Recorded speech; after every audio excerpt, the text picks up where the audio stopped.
Salut, les ados et jeunes venus des 4 horizons du Cluster Centre s'unissent autour d'un même thème, transformer pour impacter, tiré de Romains 12, 1 à 2. Au cours de cette première journée, plusieurs activités ont été menées, à savoir les discours, le slam, les danses chorégraphiques, les enseignements. Restez branchés sur notre page pour suivre la suite.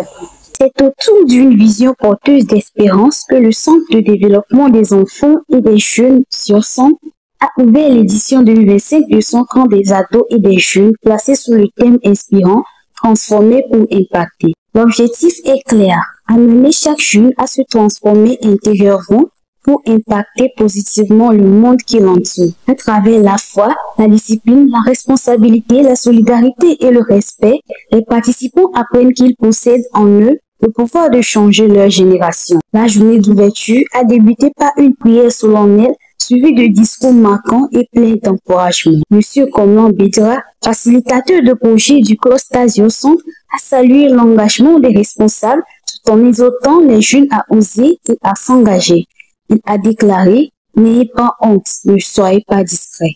Rappelons que la transformation commence par le courage d'affirmer qui l'on est. Le pasteur Robert Atito, président du comité d'organisation, a également encouragé les jeunes à vivre pleinement ce moment unique de croissance spirituelle et personnelle. Entre chants, chorégraphie et partage fraternel, le camp a vibré au rythme de la jeunesse et de la foi. Les enseignements ont ensuite débuté avec le docteur Jacques Toko autour du thème « Les démarches d'une guérison intérieure ». Il a rappelé que la guérison est une décision, mais aussi un processus et que chacun détient le pouvoir de transformer sa douleur en force. Puis, M.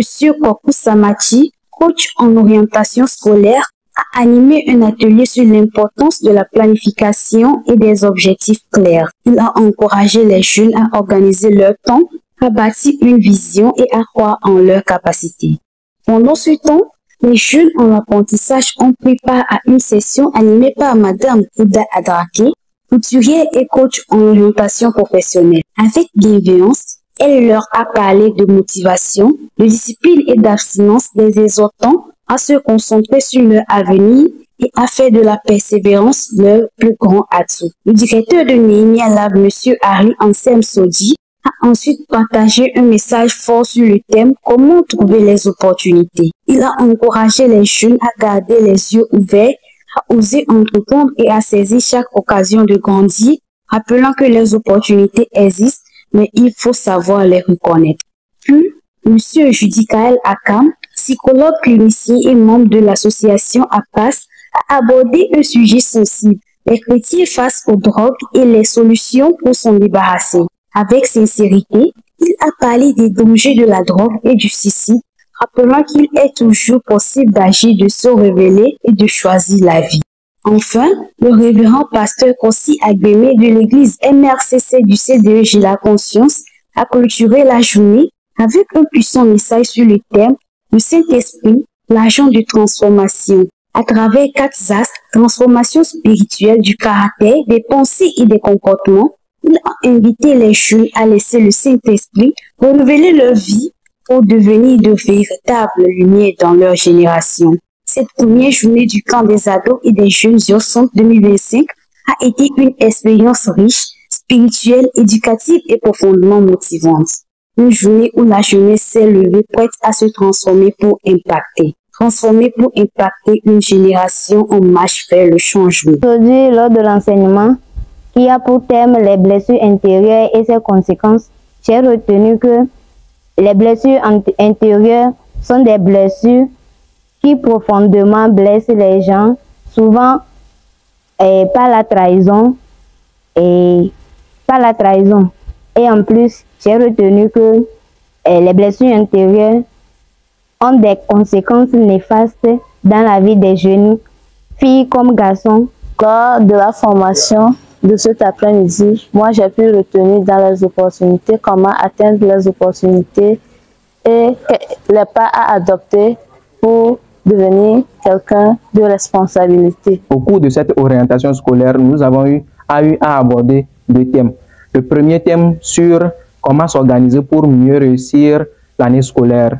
Et particulièrement, moi, j'ai pu retenir que nous, en tant qu'élèves, nous devons avoir un emploi du temps. Nous devons faire la gestion du temps, se poser des questions, fixer des objectifs à atteindre à la fin de l'année.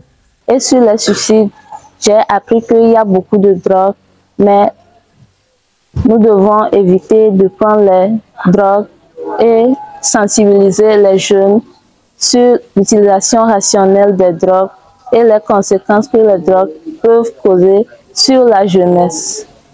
Et cet après-midi encore, nous avions eu à parler sur les transformations et nous avions vu qu'il y a 3 types de transformations, à savoir les transformations à caractère, les transformations du pensée et les transformations émotionnelles.